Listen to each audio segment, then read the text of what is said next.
Hello అండి.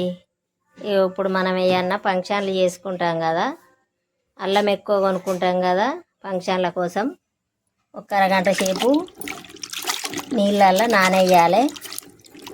అరగంట సేపు నానినాక మంచిగా తీసి బండకేసి రాకి కడగాలి. ఇక 2 బకెట్లల్లో 2 ఇట్లా నానేసినాం మేమైతే.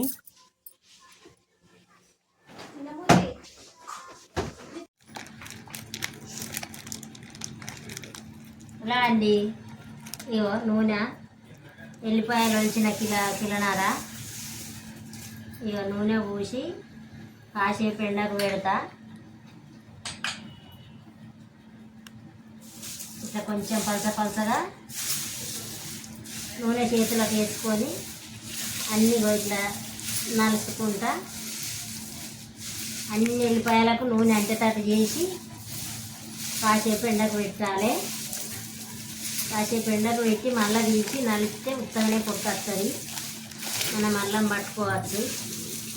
ఏమైనా ఫంక్షన్లు అయినప్పుడు ఇట్లా చేసుకోవాలి. నేనైతే ఇట్లా చేస్తా ఎక్కువ పట్టుడు అయితే. ఇప్పుడు కాసేపు ఎండకు పెట్టేది. ఇక ఎండకు పెట్టి మళ్ళీ అప్పటికి తీసి నలిచి చూసినప్పుడు ఎల్లిపాయలు ఇట్లా నూనె పెట్టి ఒక సంచేసి ఎండకైతే పెట్టిన. ఒక అరగంట సేపు ఎండకున్నాక మళ్ళీ తీసి నలిస్తే పొట్టు ఉట్టిగానే పోతుంది. బాయ్ అండి.